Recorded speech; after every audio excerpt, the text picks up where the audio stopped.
Have you ever had that strange feeling that there is something dormant inside you? Something immense, silent and powerful, waiting for just a signal to awaken?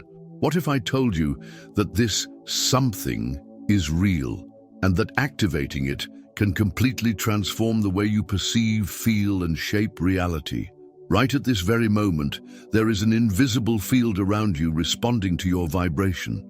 Every single thought you have is a wave that travels through this field, drawing toward you exactly what you emit. This is not magic. This is law.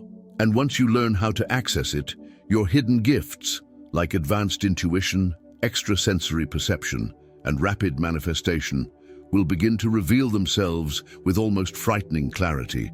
But before anything else, comment down below, "I awaken the power that was always mine."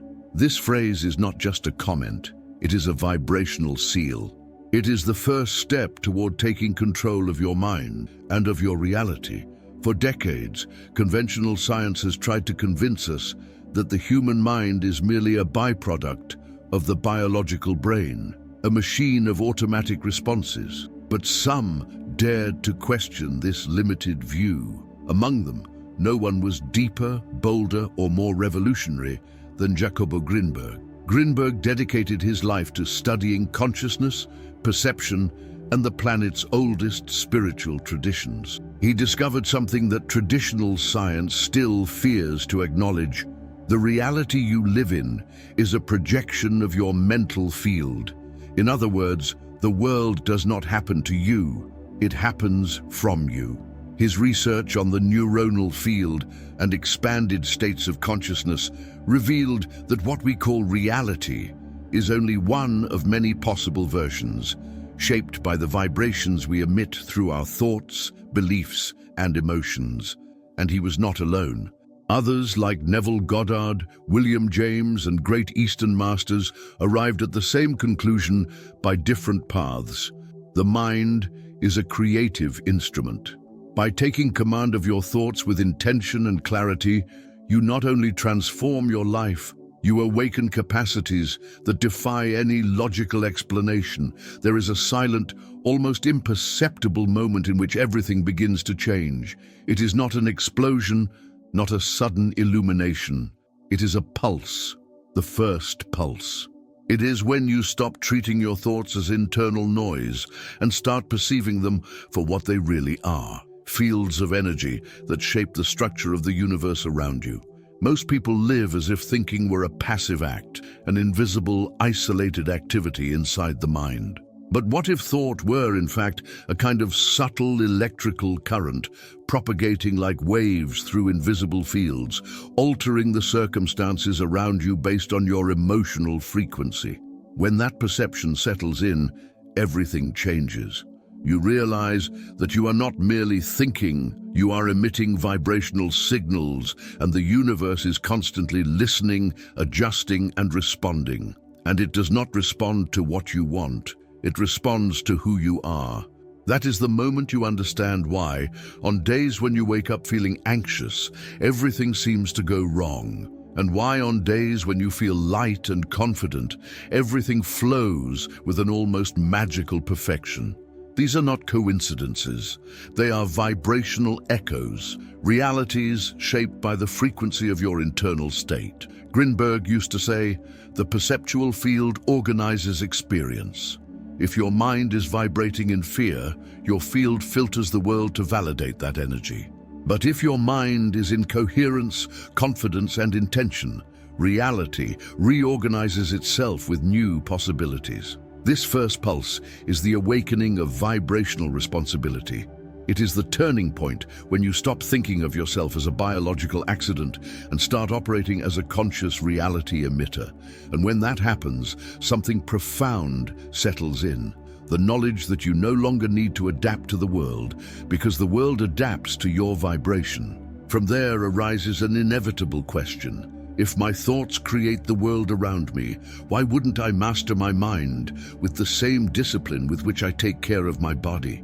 And the answer, as old as the ancient mysteries, is simple, because we have been taught to ignore this power. But now the pulse has begun, and once you feel it, There is no turning back.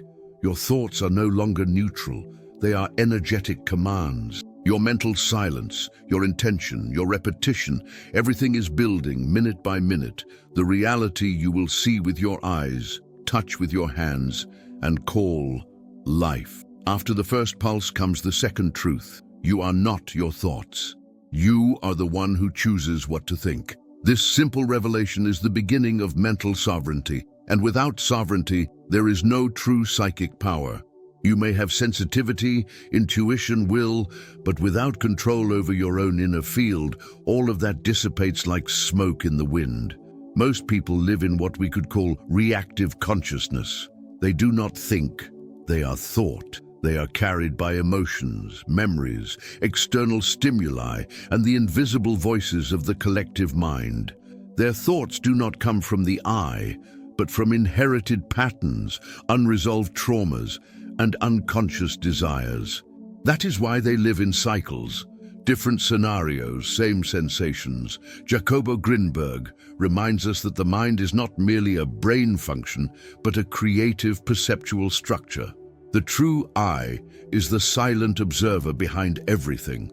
This center is fixed, unshakable, and awakens when you consciously declare, I am. This statement, I am, is not just any phrase. It is a vibrational key. When spoken with clarity, authority, and presence, it not only reconnects you to your center, but begins to reorganize all the chaos around it. Fears, impulses, habits, everything starts to bow before the conscious presence. It is as if you have spent years leaving the mental throne room's door wide open, and any random thought could enter, sit down, and take charge of your life. But now, you return, you close the doors, and finally, you take command. Mental sovereignty is not repression. It is not fighting your thoughts, nor ignoring them. It is recognizing them without obeying them. It is seeing fear arise and saying, I see you, but you do not decide for me. It is feeling the impulse and, instead of reacting, choosing. Each conscious choice strengthens that invisible throne. Each time you say no to an automatic emotion and yes to inner clarity, you make your mental field more cohesive, more potent, more magnetic. Over time, the thoughts that once dominated you become mere echoes. They no longer command. You serve them only when you allow. What once took you over now serves you. Emotions stop being currents that drag you. They become forces you channel with wisdom. And that is where true psychic development begins, when your mind becomes a kingdom, not a battlefield. Clarity replaces confusion. Intention replaces chance. And in this new inner order, the impossible starts to feel natural. You do not control the world, but by controlling your mind, the world begins to respond differently, as if it finally recognizes who is sitting on the throne. If mental sovereignty is the throne, emotions are the army. And like any army, it can both protect you and dominate you. Everything depends on who is in command. That is why the next step in awakening psychic powers is to master a forgotten but fundamental art, emotional alchemy. Contrary to what many think, negative emotions like fear, anger, jealousy, or sadness are not enemies. They are raw material, dense forces charged with energy. Emotional alchemy is the process of refining these forces, transforming what was once a destructive impulse into creative potency and spiritual expansion. The most common mistake is repression. When we feel something uncomfortable, we try to push it away. But everything that is repressed only grows stronger in the shadows. The true emotional alchemist does not flee. He observes, he recognizes. He passes through the fire without burning because he understands that every feeling carries an hidden code, a call to transformation. Take fear, for example. It arises when something in you perceives risk, threat, or instability. But if instead of screaming, "I am afraid," you say, "I observe the fear within me," you create a subtle distance, and in that distance, the power to transform is born. Fear, when acknowledged, can become preparation, lucidity, and focus. Anger, when neither repressed nor exploded, can be channeled as energy for righteous action, courage, or the drive to correct what is out of balance. Jealousy, when decoded, reveals a hidden desire to grow, to be more, to value yourself. Sadness, when embraced, teaches depth, compassion, and presence. This is the key. To transmute is not to deny, it is to reorient. Just as an ancient alchemist transformed lead into gold, you transform dense states into clarity and magnetism. Jacobo Grinberg knew that emotions shape the mental field just as thoughts do, and that a field loaded with repeated negative emotions creates a vibrational pattern of stagnation. But when these emotions are transmuted, the field elevates. Perception changes. What was once invisible appears. What seemed blocked opens. In practice, this requires a new stance toward one's own emotional life. Stop identifying with what you feel and start dialoguing with it consciously. Instead of sinking into sadness, you investigate. Instead of surrendering to fear, you breathe with it.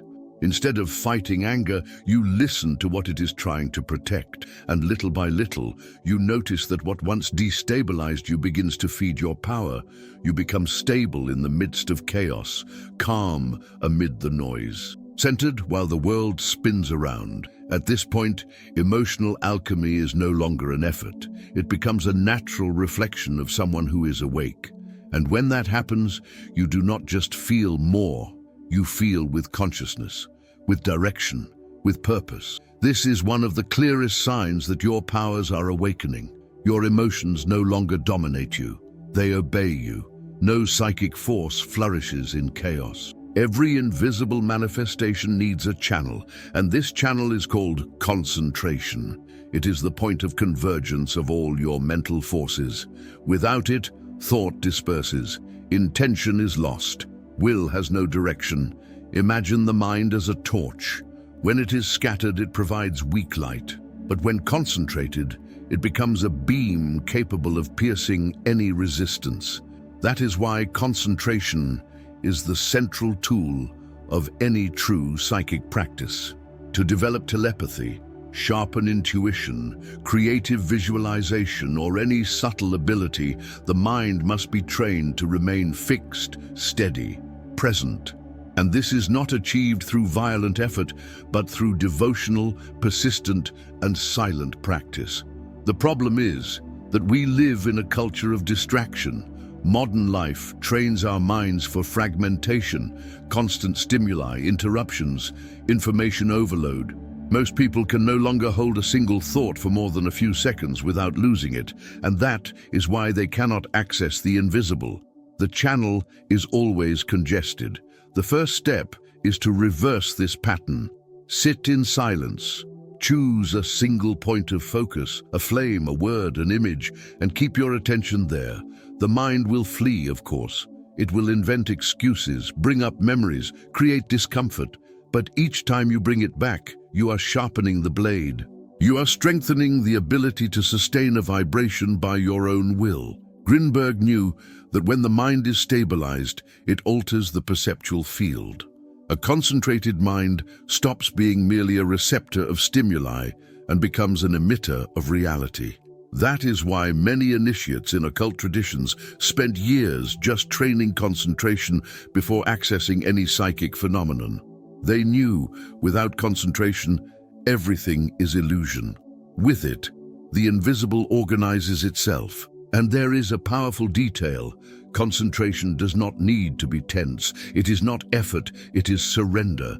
Like a river flowing in a single direction, it becomes natural over time. And when that happens, your thoughts stop being unstable. Your presence gains density, and your energetic field becomes magnetic. It is in this state that visualization becomes almost physical, that intuition whispers with clarity, that signs begin to appear with pinpoint accuracy. Because the universe responds to the mind that knows what it wants, knows what it feels, and knows where to keep its focus. Therefore, if you wish to develop powers that seem unattainable, start here. Choose a point, remain, return, persist, and one day, Without warning, you will realize that your mind, once scattered, has become an instrument of absolute precision, and at that instant, the doors of the invisible open. Desire, when misunderstood, becomes confusion with lack. But when genuine, desire is a creative force, the electric impulse that gives form to the invisible. It is not a whim of the ego nor a passing will. It is the spirit's language when it proclaims, "I am ready to receive what is rightfully mine." Without desire, thought does not move. It may exist as an image, but it has no traction, no pulse, no force. But when fueled by genuine desire, thought gains magnetic density and begins to shape circumstances, attract people, and alter the course of events. This is where many get lost. Desire is not desperation. True desire does not arise from lack. It arises from the awareness of readiness. You desire not because you need, but because you feel deep in the center of your being that what you want already exists in potential and is about to manifest. Jacobo Grinberg understood this as a vibrational matter. The neuronal field responds to what you consistently vibrate, and desire, when accompanied by clarity, emotion, and focus, becomes a silent command, and the universe, obedient to the laws, responds. But not every desire has that power. Those that waver, that contradict themselves, that arise from momentary impulses, lack a stable frequency. Therefore, they do not manifest. They are like seeds cast to the wind, no soil, no firm intention. The force of authentic desire, on the other hand, is like an internal tuning fork. It vibrates in resonance with what is desired, and this vibration organizes the field around it to bring into form what was once only energy. And there is a secret here. You need to fall in love with your desire. It is not enough to want. You must love what you desire as if it were already a part of you. Visualize it, feel it, honor it in thought, speech, and action. Not as a distant dream, but as an inevitable reality. This kind of desire is recognized by the universe, not as a request, but as a declaration of readiness, and everything that is declared with truth, consistency, and presence manifests, because it enters into resonance with the laws that uphold all creation. In practice, this means becoming coherent, thinking, feeling, speaking, and acting in alignment with what you desire. The greater the coherence, the greater the force. The more integrated your desire is with your being, the more naturally it will materialize. Psychic powers require this, a desire that sustains the practice, fuels concentration, and keeps persistence alive. Without a firm desire, focus dissolves. But when there is passion, clarity, and direction, even the impossible bends. Desire with truth, and the universe will have no choice but to respond. Every lasting psychic power is born of repetition. There is no consistent mental force without conscious mental habits. What you think repeatedly, day after day, forms the invisible tracks along which your energy flows. And it is precisely these tracks that the universe mirrors back. The human mind is like fertile soil. Any thought repeated often enough takes root, and if you don't plant with intention, the world will plant for you. Fear, doubt, self-sabotage. All of these take hold as mental routines when you do not take command. Grinberg knew that the subconscious is trained by rhythm. Constant thoughts shape perception, behavior, and destiny. That is why thinking in an elevated way once is not enough. You have to create a frequency, a cadence, a vibrational pattern repeated until it becomes natural. This applies to both intuition and manifestation. Do you want to awaken hidden gifts? Train your mind as if you were training an invisible muscle. Choose a core thought. I am focus, I am perception, I am magnetism, and repeat, feel, live that pattern. Over time, you will not think it, you will be it. And then, the extraordinary will be nothing more than a reflection of what is already habitual within you. Nothing that happens in your life is random. Reality is not driven by luck, but by law, a subtle intelligence that responds to your dominant vibration. Thoughts, emotions, and beliefs are not harmless. They are silent instructions that the universe executes with mathematical precision. Many live as victims of chance, waiting for something to change out there. But the true initiate understands the external only reflects the internal. If you sustain a frequency of scarcity, chaos, or insecurity, the field around you organizes itself to validate that. The opposite is also true. Grinberg taught that the human mind is a bridge between the invisible and the visible. By aligning your vibration with higher states, clarity, confidence, purpose, reality begins to reorganize itself, not by magic, but by vibrational resonance. Thoughts have tone, emotions have charge, desires have direction. When you combine all these with coherence and consistency, the law responds. This is not superstition. It is vibrational science. The difference between someone who lives in chaos and someone who lives in expansion is not talent. It is alignment. Nothing changes while you wait. Everything changes when you vibrate differently. Now that you know the invisible laws that govern your mind and shape your reality, the choice is in front of you. Continue reacting to the world or begin molding it from the inside out. This video is not just knowledge. It is a portal. And to cross through it requires more than hearing. It requires doing. Set aside a few minutes today to apply what you have learned. Choose an affirmation that represents your sovereignty. Enter into silence. Breathe, feel, and repeat this phrase with authority as someone who knows the universe is listening, because it is. Start small, but with intention. Replace destructive mental habits with conscious affirmations. Use concentration as a blade. Transmute your emotions. Choose every day to vibrate as someone who has already awakened, because the more you vibrate as the reality you desire, the closer it comes. It is inevitable. If this resonates with you, subscribe to the channel right now. Turn on notifications and share this video with anyone who needs to awaken. And don't forget, leave in the comments the phrase, "I awaken the power that was always mine," to anchor your intention and vibrate alongside this community. Your awakening has already begun. Now become the force that transforms the invisible into destiny.